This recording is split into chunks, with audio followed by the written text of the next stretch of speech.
Tayo po'y muna'y tumayo at umawit. Awitin natin ang Saved by Grace. Itong isang hymn na nakatali ito sa ating pag-aaralan na makita natin ang buong kaligtasan, ang buong katubusan ay tunay ngay ayon sa biyaya ng Diyos lamang. Kaya inaanyayahan ng bawat isa na tunay ngay umawit tayo sa ating Panginoon na Saved by Grace.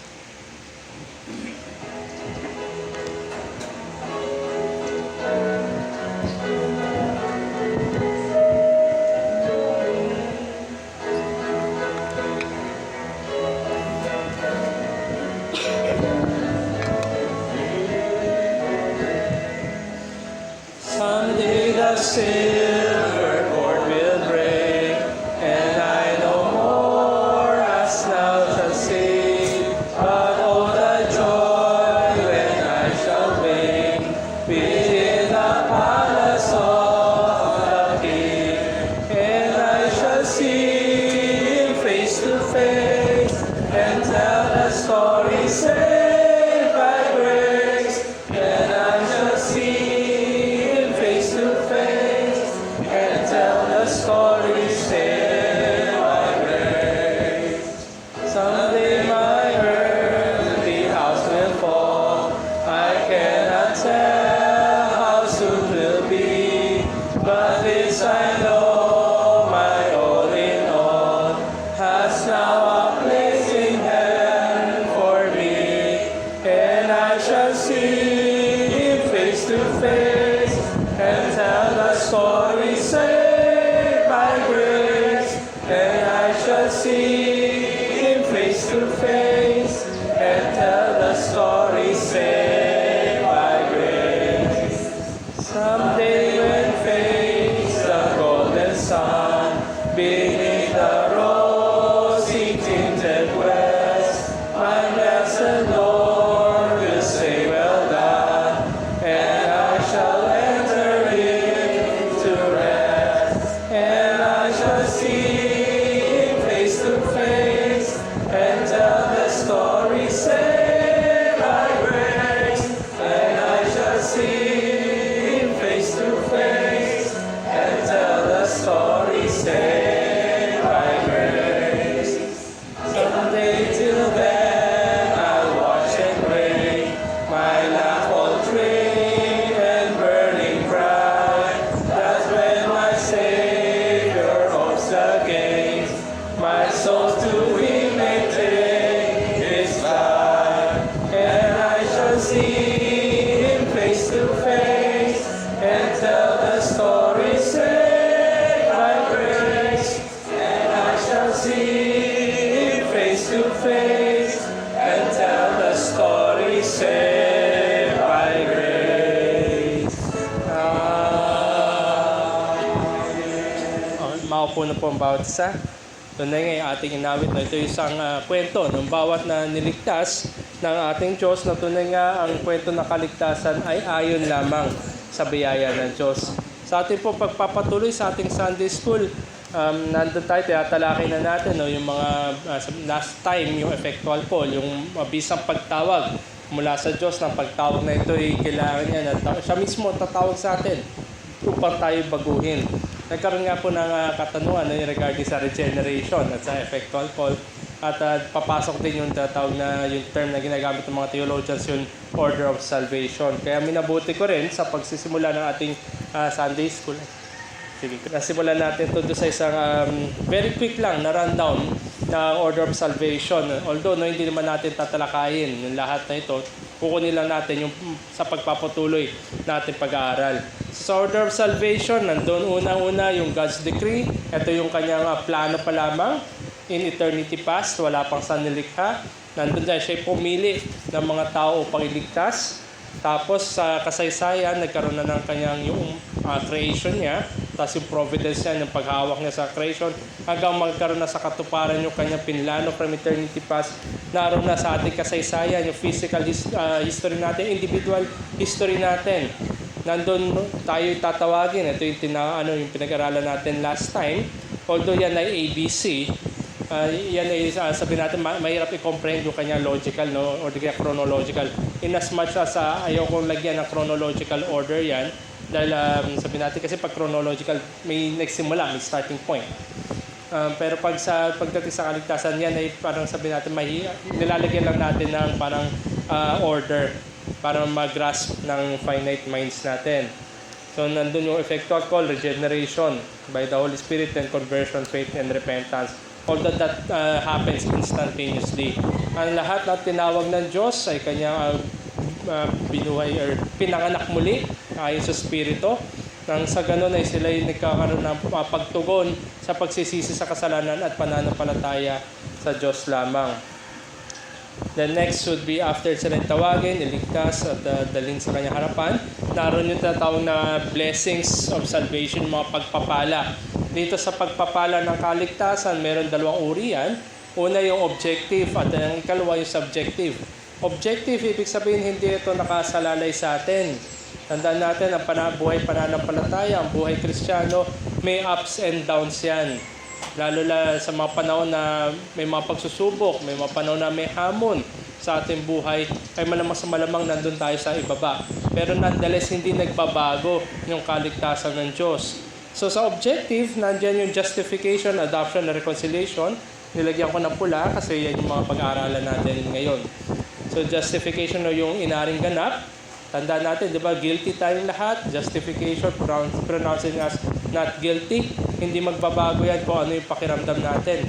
Halimbawa na lamang sa korte, naggawad yung judge na not guilty na desisyon. Regardless kung ano yung nararamdaman nung nasasakdal. Diba? Kung not guilty siya, not guilty siya. So, ganun yan. Then adoption, tayo ay dinala sa pamilya ng Diyos. Diba? Parang inampun tayo sa kanyang pamilya, regardless kung ano yung nararamdaman natin, yan ay realidad sa bawat mananampalataya. Reconciliation, nagkaroon ng pagkakasundo, ang makasalanang tao, sa kanyang tinubos, at ang banal na Diyos. So, doon naman sa subjective, nandito na yung sabi natin ups and downs, nagbabago, nagpa-fluctuate ang karanasan natin dito sa sanctification, sa perseverance, at sa glorification. Then dito din ay nagbibigay ng assurance, ng katiyakan, ang kaligtasan.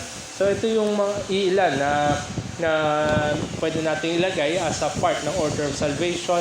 Pero lahat ng yan ay meron naman sa katuparan at katotohanan at realidad dahil sa ating ugnayan kay Kristo, yung ating union with Christ.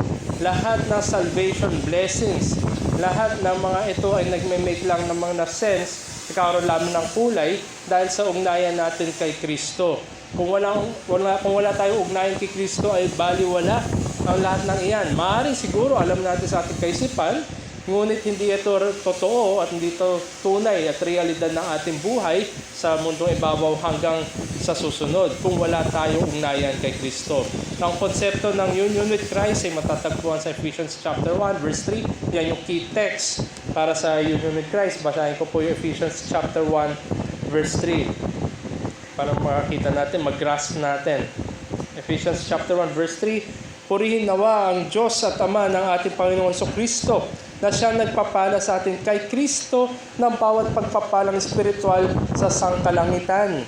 So lahat ng pagpapalang espiritual ay makikita natin ang ugat niyan, kung tinignan natin yung pinakailalim niyan, nagmumula lamang dahil sa ugnayan natin kay Kristo. So God's dealing with His people individually, yung personal natin, and corporately bilang mga pinagsama-sama, pinagbuklod-buklod na mga tinubos ng mga makasalanan, is on account of being joined to Christ. Individually, meron tayong union with Christ, at kung meron tayong mga kapatiran na pinagsama-sama natin, ang ulo ng iglesia ay si Kristo. So nandun, babalik at babalik kay Kristo sapagkat yun nga yung foundation ng lahat ng pagpapalang spiritual. So moving forward, ito na tayo sa topic natin for this morning. Nirandaw lang natin na mabilisan yung tatawag ng order of salvation dahil dito matatagpuan yung pag-aaralan natin sa linggo na ito. Matapos na tawagin ay sa makasalanan, yung last week, yung effectual call. Ngayon, tingnan natin yung broader na scope na salvation blessings. Sabi nga ni Paul David Tripp, the person who is comfortable in his own righteousness hasn't really understood grace. And the person who is unimpressed by God's grace hasn't really understood his sin. Sa madaling salita, kung tayo bilang mga makasalanan, para sa atin sapat na Kung ano mang katwiran na meron tayo, ano man yung magagawa na kaya natin gawin upang maging matuwid. Hindi natin naunawaan kung ano yung konsepto ng biyaya ng Diyos. Ang biyaya ng Diyos, ito'y kanyang ginagawad sa mga unworthy. Hindi ito kailanman na pagtatrabahuhan. Yan ay biyaya na mula sa Diyos na binagkakaloob lamang niya sa kanyang kinahabagan. At kung sino man na hindi impressed o minamalit, ginagawang mababaw ang biyaya ng Diyos, ay hindi niya naiintindihan yung lalim, lawak, at yung sabi natin kadiliman ng kanyang kasalanan. And for sure, ang tao na to hindi na unawaan ang kahatulan na paparating. So napakabigat ng kasalanan at na mas malawak at mas malalim ang biyaya ng Diyos. So bakit natin sinisimulan din sa pauna salita ni Paul David Tripp? Dahil nga ini-impress sa atin na lahat na ito, gaya ng ating inawit, we are saved by grace, ayon sa biyaya lamang ng Diyos. Sa pagtatalakay na salvation blessings, babalikan ko po yung Kids Catechism natin. Ito yung mga para sa mga bata, yung tanong at sagot. Sa question 36, ang sabi doon, what benefits do they that are effectually called partake in this life? Ano daw yung mga pagpapala doon sa mga tinawag ng Diyos upang dalhin sa kanyang harapan sa nakapagliligtas paraan? Ano daw yung mga pagpapala na makukuha nila sa buhay na ito? Ang sagot ng katekismo, they that are effectually called do in this life partake of justification, adoption, sanctification, and several benefits which in this life do either accompany or flow from them. So pinula ko ulit yung justification, adoption, sanctification, gaya do sa kanina ay nilagyan ko ng pula sapagkat ito, sinusundan ko yung katekismo, ito yung pag-aaralan natin bilang mga pagpapala na spiritual. So sa salvation blessings, napakadami nito, abounding ito sa salita ng Diyos, lalo-lalo na kung pamilyar tayo sa dulo ng Romans chapter 8, yung chain of redemption, nandyan yan, at several more passages. At alalahanin natin na lahat ng pagpapalang spiritual, all else springs from Christ and our union with Him, sapagkat siya ang nagbibigay ng pananampalataya. Kahit ang pananampalataya, yan ay pinagkakaloob lamang. Hindi ito mula sa ating sarili. In of our own, hindi tayo mananampalataya sa Diyos. Kailangan baguhin niya tayo at gawarin niya tayo ng biyaya ng pagpapala. Kaya nga, ang biyaya ng pananampalataya. Kaya nga pananampalataya, it is a grace na hindi natin nilalagay o pinapatong sa other graces. Meron siya sarili niyang category. Sapagkat kung walang pananampalataya, hindi magkakaroon na sense yung other graces. At hindi natin pinapatungan yung pananampalataya ng ibang mga biyaya ng Diyos sapagkat ang mangyayari dyan ay parang sabi natin, you need to accumulate yung certain graces para magkaroon ng pananampalataya. But hinihiwalay natin na sariling kategorya pananampalataya. But nonetheless, yan ay biyaya lamang galing sa Diyos. At yung kanina ay nakita natin, salvation springs from Christ alone. Another text, ito sa 1 Corinthians. Uulit ng ulit, lalo na sa bagong tipan, napakalinaw ng tema na ang lahat ng iyan ay dahil lamang sa ugnayan natin kay Kristo. Kung wala tayong ugnayan muli kay Kristo, lahat ng pagpapala na yan ay maaaring conceptual lamang, hypothetical lamang, maaaring siguro kaisipan lamang, kaalaman lamang natin yan, pero wala yung realidad sa ating buhay. So simulan natin dito sa pag-aaral ng salvation blessings. Una-una italakayin natin yung tatawag na regeneration or effectual call. Maring yan, one over the other. Ikaw ay tinawag na mabisa, tinawag ka ng Diyos, ikaw ay kanyang babaguhin, isisilang muli, born of the Spirit. So current use nito sa panahon natin, yung bokabularyo kasi ng regeneration parang synonymous na sa tinatawag ng mga born again. Di ba, pag may nagtanong sa atin, Kristiyano ka ba? Anong klaseng Kristiyano ka? Saan ka nag-church? Born again ka ba? Di ba? Ganun na yung term na ginagamit. Lalo na, hindi natin mabiblame yung society natin sapagkat ito yung sabi natin, kinagisnan nila patungkol sa evangelicalism. Born again yan, yung mga tao na yan. Pero may katotohanan doon, pero hindi yung sapat. Hindi sapat yung born again lamang. Sapagkat meron dito, predominantly, itong born again na ito, premise on man's duty, yung ating katungkulan, that he is able to exercise by an act of free will. Ibig sabihin, di ba, kalimitan pag sinabing born again, yung tayo yung gumawa ng desisyon. Tayo yung, sabi natin, gumawa ng first step o tayo may deciding factor para tayo yung maligtas. At hindi lamang yon, tayo rin yung ginawa nating si Jesus na Panginoon ng buhay natin. We made Christ the Lord of our life.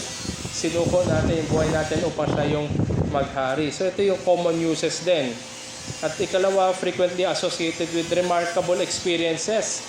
Ilang beses siguro, no, nagiging public naman na nagkakaroon ng mga tanyag ng mga tao, mga popular na tao na nagkakaroon ng parang testimonial time, lalo na sa mga malalaking iglesia.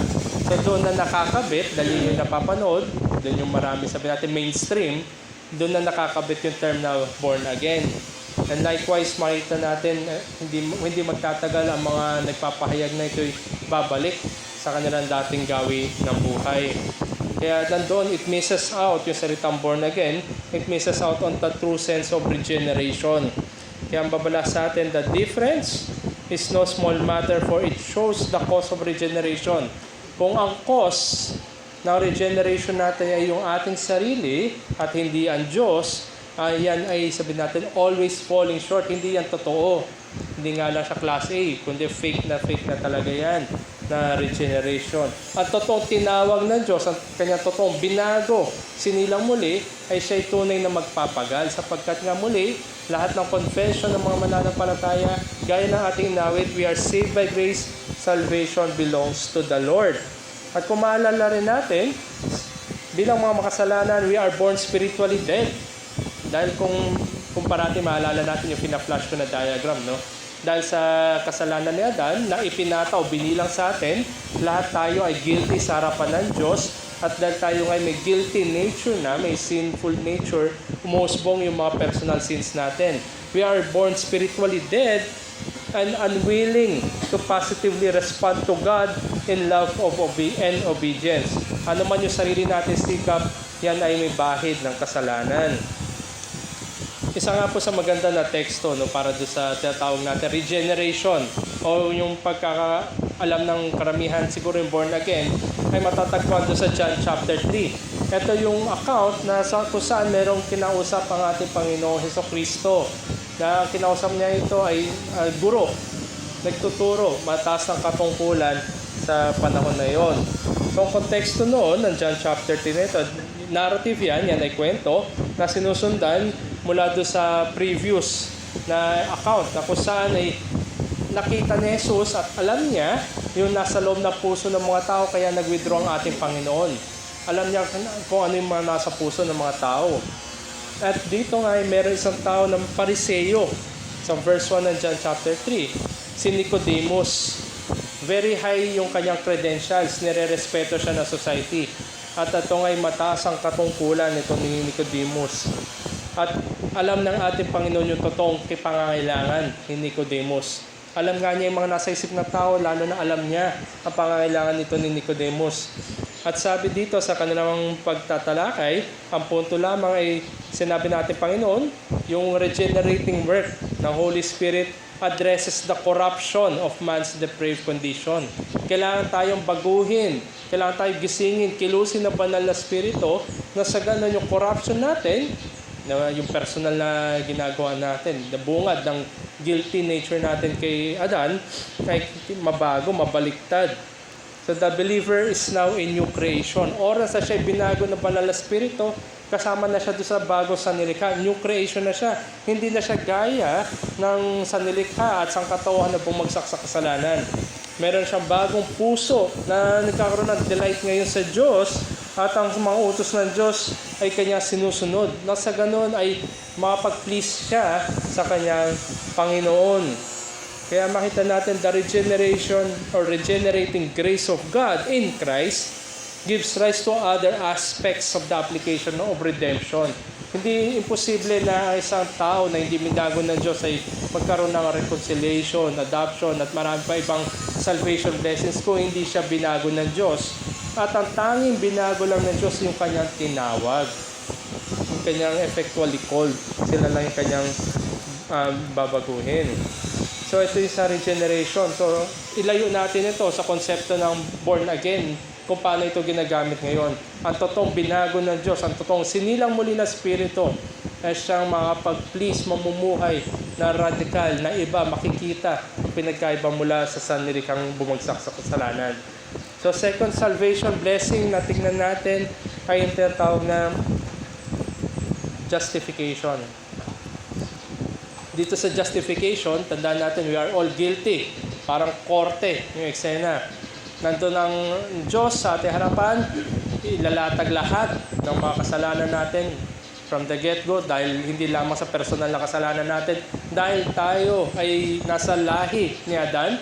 Si Adan ay bumagsak, siya ay guilty, na ipinataw, binilang sa lahat ng kanyang salinlahi. Tayo by default, we are guilty before God. So therefore, walang sino man ang matuwid. Kaya sabi nga sa Roma, chapter 3, none is righteous, not even one.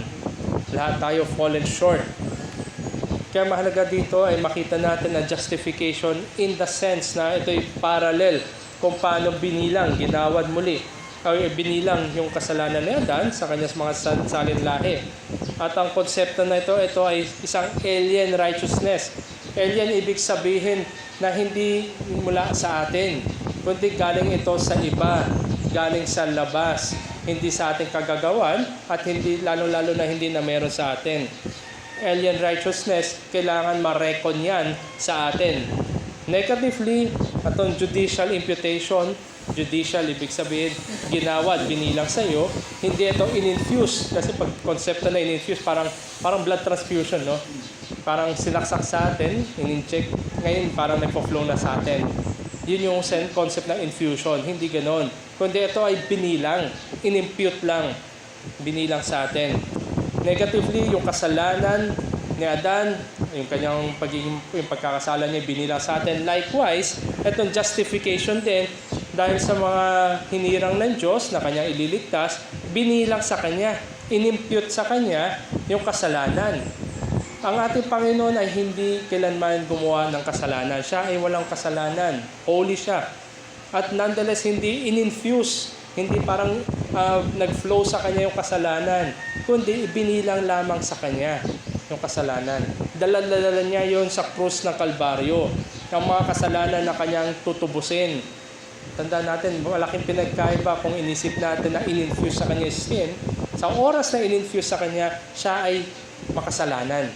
Pero ang ating Panginoon ay hindi makasalanan, kundi binilang lang sa kanya yung kasalanan na yon.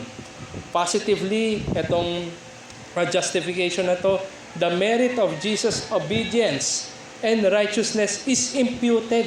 Binilang rin. Tandaan natin, si Jesucristo lang yung perfectly na nakasunod sa batas, hindi siya nagkasala. Siya lang yung perfect na maaaring makaharap sa Ama. At likewise, yung merit na yon, yung katwiran niya na yon, ay binilang lamang rin sa mga kanyang tinubos. Hindi niya binibigyan ng katwiran, kundi ibinibilang lamang din. Kung maalala niyo po, isa sa mga naging lesson natin, yung atonement na concept, ito yung pantakip. Kailangan mo napakakapal na pantakip para hindi makita yung nasa baba, yung tinatakpan. At kailangan din napakakapal ng pantakip para hindi makita nung nasa taas yung tumitingin. Ganon yung katwiran ng ating Panginoon Kristo. Pinantatakip lang. Binibilang lamang rin sa kanyang mga tinubos, sa mga mananampalataya. Hindi tayo nagkakaroon ng sarili nating katwiran. Hindi ini-infuse sa atin yung katwiran ng ating Panginoon, kundi tayo ngayon namumuhay sa pananampalataya ayon lamang sa katwiran at biyaya ni Kristo. So nandun parati, nandun yung imputation na tinatawag. Kaya makita natin sa next slide, ibabalik ko lamang din kung paano na solve ang katwiran ng ating Panginoon. Yan. So dahil doon sa kasalanan ni Adan, nag-incur ng guilt, buong salinlahi, hindi lamang kay Adan. Yan ay legal sa harapan ng Diyos. Siya guilty. At mula dahil dito siya guilty, umusbong na yung korupsyon na personal, yung mga kasalanan na ginagawa ni Adan. At ganoon din naman sa salinlahi ni Adan. Dahil tayo lahat ay guilty sa harapan ng Diyos, tayo ay corrupt sa kanyang harapan at umusbong din mula sa guilty nature na ito, na estado na guilty, lumalabas yung personal na corruption natin. At dahil sa katwiran ng ating Panginoon, yung kanyang priestly mediation, Perfectly nasunod niya yung batas na Diyos, hindi siya nagkasala at pinilang sa kanya, inimpute sa kanya yung kasalanan ng kanyang mga ililigtas. Dahil sa kanyang katwiran na yon, siya ay pinanronounce na not guilty. Legal yan. Yan not guilty na yan ay binibilang lamang din sa lahat na kay Kristo. Kaya nga napakaliwanag din, lalo sa bagong tipan, sa diskurso ni Pablo, na dadalawa, either you are in Christ or you are in Adam. Sa lahat na kay Adan, sila namumuhay sa laman. Sa lahat na nabubuhay kay Kristo, sila namumuhay sa biyaya. So ito binilang lang. At mula doon sa righteousness na yan, kung tayo na-justify, tayo ay masasanctify, mapapabanal. Unti-unting ipipurge, pupurgahin yung mga natitira pa nating kasalanan. Nasa ganun ay umusbong yung biyaya sa atin. So maging malinaw sa atin kung paano yung imputation, binibilang lamang sa atin yan, hindi yan ini-infuse. Binilang kay Kristo, binilang sa atin yung kasalanan, yung pagkakasala ni Adan at yung mga kasalanan na ginagawa natin, ibinilang kay Kristo. Yung kanyang ginawa sa krus, sa pagtutubos, yung kanyang katwiran, ay ibinilang lamang din sa mga mananampalataya. So nandun, parang sabi natin, imputation mula kay Adan, papunta sa atin. Yung mga kasalanan natin, papunta kay Kristo. Yung kanyang katwiran, pabalik sa mga mananampalataya. So nandun yung imputation. And that makes it all beautiful. And all praises to God. Dahil hindi sa ating sariling gawa, merong gumawa para sa atin. At yan ang Ebanghelyo. Okay. So next na biyaya o pagpapala ng kaligtasan yung tatawag na reconciliation, pagkakasundo. Basahin ko lamang itong 2 Corinthians chapter 5 verses 18 to 21. 2 Corinthians chapter 5 verses 18 to 21. Lahat ng ito ay mula sa Diyos na tayo pinagkasundo niya sa kanyang sarili sa pamamagitan ni Kristo at binigay niya sa amin ang ministeryo ng pakikipagkasundo. Sa makatwid kay Kristo ay pinagkasundo ng Diyos ang sanlibutan at ang kanyang sarili na hindi binibilang sa kanila ang kanilang mga kasalanan at pinagkatiwala sa amin ang salita ng pakikipagsundo. Kaya kami ay mga sugo para kay Kristo. Yaman Diyos ay nananawagan sa pamamagitan namin. Kami nananawagan sa pangalan ni Kristo na kayo may pagkasundo sa Diyos. Para sa ating kapakanan, ginawa niyang may kasalanan. Siya na hindi nakakilala ng kasalanan upang sa Kanya ay tayo maging katwiran ng Diyos. So sumasalamin ito, building up sa previous na nakita natin, yung imputation. At dahil nga, sino man ang binilang, yung katwiran ni Jesus, binilang sa Kanya, ay siya ngayon ay not guilty na sa harapan ng Diyos. Ngayon ay naroon doon, yung nananawagan ang lahat ng mananampalataya at ang mensahe na daladala natin ng Ebanghelyo ay ang pagkakasundo ng makasalanan sa banal na Diyos. Hindi sa terms ng makasalanan, kundi sa terms ng banal na Diyos. Kaya ito yung sabi natin, yung buhay na isang makasalanan. Ito yung ina-address ng pagkakasundo kay Kristo. Tandaan natin saan papunta sa makasalanan, sa magpawalanggang kahatulan. At yan ang mensahe ng Ebanghelyo na magkaroon ng pagkakasundo na sa ganun ang kahatulan na ito'y mapalitan ng pagpapalang magpawalang hanggan. The sinner is in active opposition to God and His law. Sa lahat ng presentasyon ng Ebanghelyo, nandun yung batas ng Diyos. Para makita niya na tunay nga, binrake niya yun. Kahit sabihin natin, para stating the obvious. And God Himself is in active opposition to the sinner. Sapagkat siya yung nagkasala, makasalanan sa harapan ng Diyos, yung pot na Diyos ay patungo sa Kanya. That's how justice works. Diba, sino man bumali ng batas ay dapat parusahan. So dito ay kinoconfront natin ng mga makasalanan at tayo din sa ating personal experience at the time na kinonvict tayo at dinala tayo sa paanan ng ating Panginoon na sa ganun ay kanya tayong niligtas. Yun ang pagkakasundo. Kaya maging malinaw sa atin, ano to reconciliation na to? At bilang babala, the notion that God passively waits for man. Yung naghihintay lang yung Diyos, yung nandyan lang yung Diyos, naghihintay lang siya upang lumapit sa Kanya. Yung makasalanan is an unbiblical concept. Tandaan natin, ang Diyos ang siyang seek. God seeks yung mag-worship sa Kanya. God calls sinners to Himself. At kung totoo nga at mabisa yung effectual call na yan, yung pagtawag sa mga makasalanan tungo sa Kanya, sila ay mananampalataya. Hindi siya naghihintay sa mga tao upang lumapit at manampalataya. Kaya ang lesson sa atin dito sa reconciliation, peace, kapayapaan. As reconciliation is the gospel summary of the Christian message to the world. Lalo na katapos lang ng Kapaskuhan.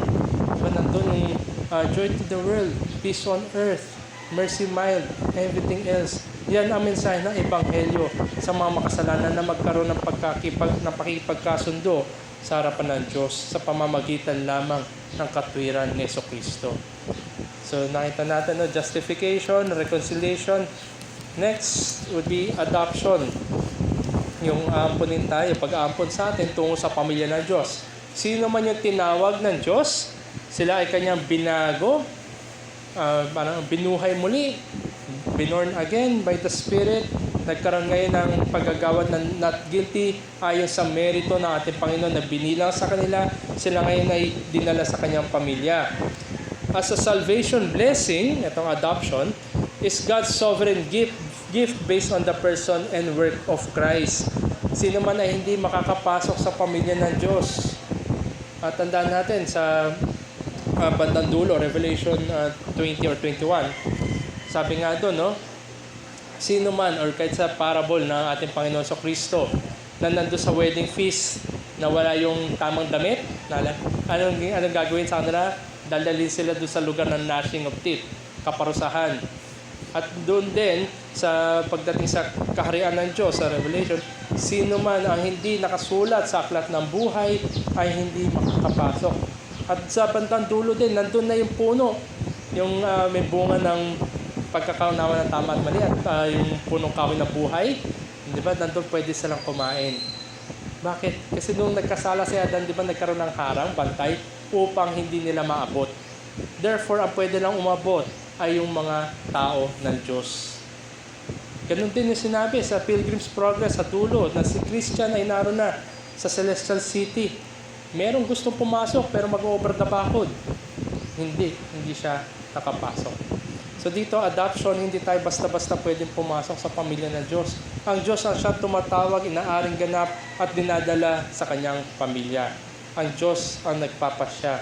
Kinahahabagan niya ang sino man na kanyang kinahahabagan. Kung kaya't oras na tayo binila sa kanyang pamilya, Child of God is the most intimate title of the believer in relation to God. Tayo yung mga anak na ng Diyos. Hindi na tayo anak ni Adan at hindi na tayo, sabi nga, di ba? Hindi na tayo anak ni Satanas. Tayo yung anak na ng Diyos. So napakahalagang pagpapala yan. So moving forward, yung indwelling of the Holy Spirit, number 5. Kung maalala natin, mula pa ng simula, kahit yung nasa pagitan hanggang sa dulo, ang pangako ng Diyos, yung sa kanyang tipan, nandun yung threefold formula, the covenantal promise of God. I will be your God, you will be my people, I will dwell in your midst. Yan ay paulit-ulit na pinapangako ng Diyos sa kanyang mga tao. Noong una, sa Genesis, sa mga patriarko, sa kasasalin lain ng patriarko, nung nandun ay Israel, nandun rin yung kanyang pangako. At ngayon sa bagong tipan, sa lahat na kanyang niligtas, nandun na rin yung kanyang pangako. At sa dulo nakita natin, kabuuan ng pangako na yan. Kung sino yung kanyang kinahabagan, nandun yung kanyang presensya at siya yung kanilang Diyos. So for salvation to be real and effective, God must be with us. Dapat samahan tayo.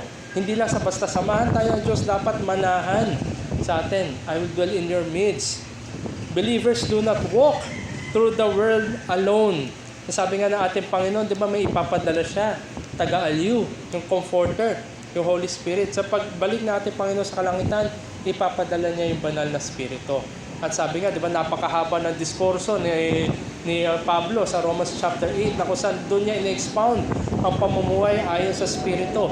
Sapagkat kung sino ang lahat ng kanyang tinubos, ang kanyang mga naligtas, tinawag, binago, binuhay o pinanganak muli ayon sa Spirito, inaring ganap, nasa kanyang pamilya, nananahan sa tinubos na makasalanan na iyon, ang banal na Spirito ng Diyos. Kaya ang lahat ng mga, sabi natin, saint, lahat ng mga mananampalataya, lahat ng mga tinubos na makasalanan, nananahan ang banal na Spirito sa kanila. Sila na yung templo.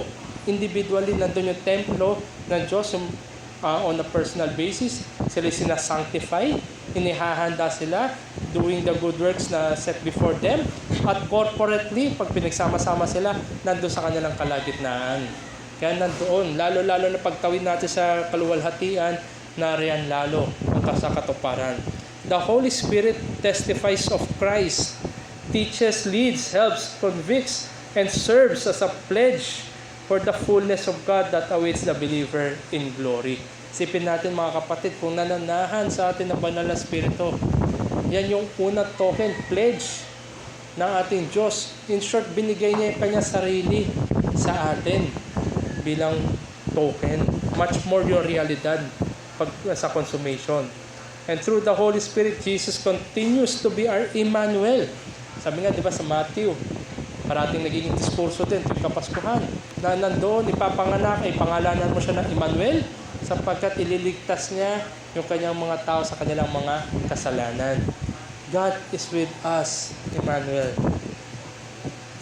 So, yan doon, no, napakahalaga na magpasalamat tayo sa totoong pagpapala na ito.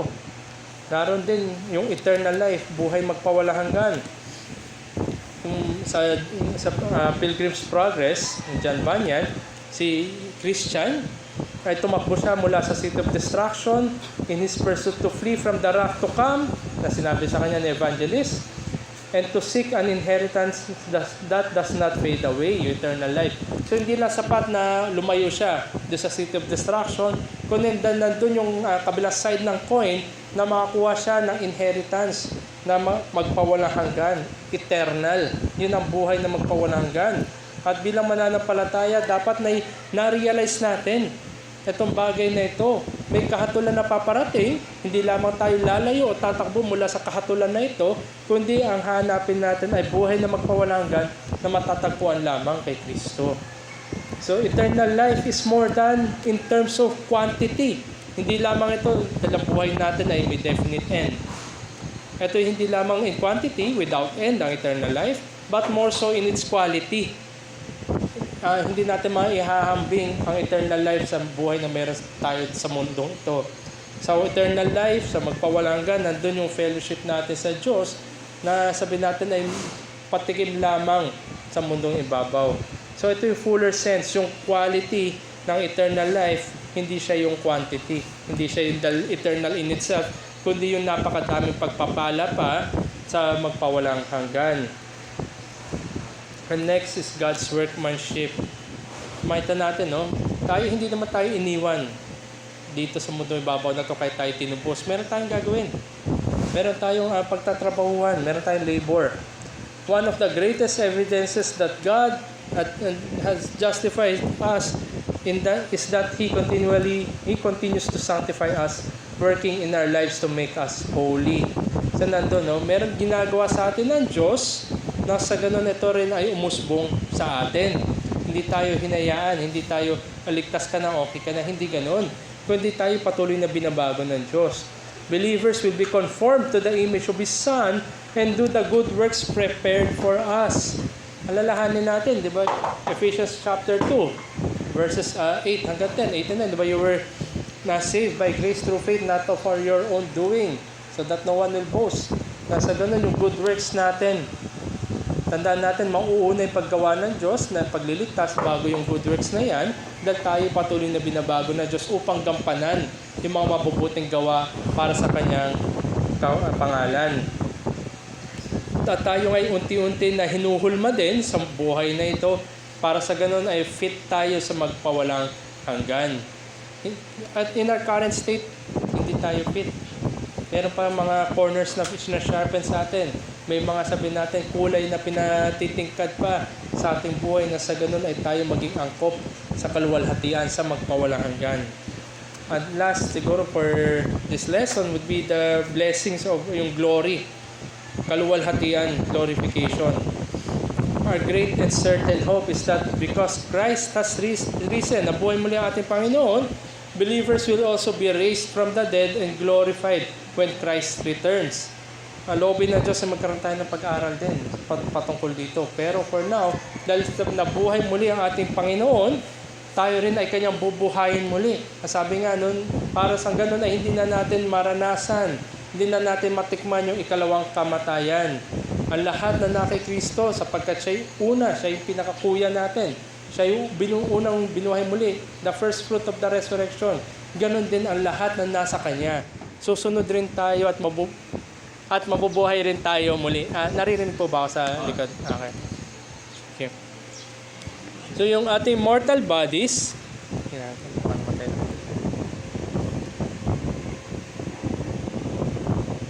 ayan. Yung ating mortal bodies, iiwan natin ito. Mabubulok ito at magiging babalik sa alabok. Our mortal bodies will be transformed into conformity. Hindi lang yung kaluluwa natin, kundi magkaroon din tayo ng maluwalhating pangangatawan pagdating na pagkabuhay muli. Glorified bodies na kailanman ay hindi na matatama ng sakit, ng kamatayan at ng sumpa ng kasalanan. Sapagkat wala na yung mga bagay na yun doon. Will be transformed into conformity to Christ's glorious body and will no longer be subject to sin, death, or corruption. Kung kaya't ang lahat ng mananampalataya will be forever with the Lord, in which only righteousness dwells. Yun ang meron sa bagong langit at bagong lupa. Ang katwiran ng Diyos ay tunay nga nandun. Wala na yung bakas na kasalanan, wala na yung sumpa na kasalanan, wala na yung pangako ng kamatayan. Lahat ay naroon na. At ang katwiran ng Diyos ay magpawalang hanggan. Therefore, hindi lamang tayo parang mga walang katawan na kaluluwa, kundi meron rin tayong pangangatawan na angkop para sa kaluwalhatian. So ito yung mga ilan na salvation blessings na binibigay sa lahat ng mga mananampalataya na ginagawad lamang dahil sa ating ugnayan kay Kristo mula sa ating union in Christ. Napakadami pa, ilan lamang yung ating natalakay. At bilang pagtatapos, babalikan natin si Paul David Tripp na kanya sinabi, "Only the gift of divine grace is able to help you grasp even a portion of the wonder of divine grace. And not only are we granted those things in the here and now, but we are blessed with them forever and ever." Hindi natin maiunawaan in its fullness yung biyaya ng Diyos. Pero kahit sabi natin napakaliit na fraction lang, katiting lang, pag naunawaan natin, ang kahit yung maliit na bagay, yung katitingin na biyaya ng Diyos, ay lalo pa nandoon mararanasan natin na magpawalang hanggan. Hindi natin makokomprehend yung lalim at lawak na biyaya ng Diyos. Pero sa oras naging totoo sa atin, ang biyaya ng Diyos nandoon pa ay matatamasa natin, hindi lamang sa ngayon, kundi sa magpawalang hanggan. So dito po siguro tayo magtapos. Mayroon po bang gusto magtanong or any addition? Hindi po ito exhaustive, ilan lamang na pagpapala ng kaligtasan po ito.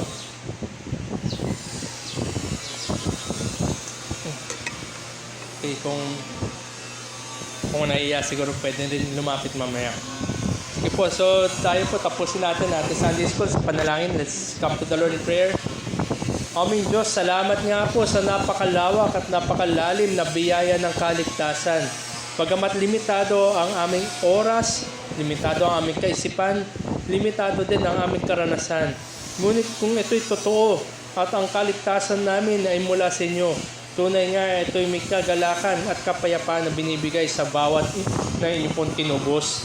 Nawa Panginoon ay patnubayan nyo kami sa buhay na ito, na kami tunay na magpagal, makita sa amin ang bunga ng Banal na Espiritu na kami ngayon nyo pang hulmahin at angkupin para sa magpawalang hanggan.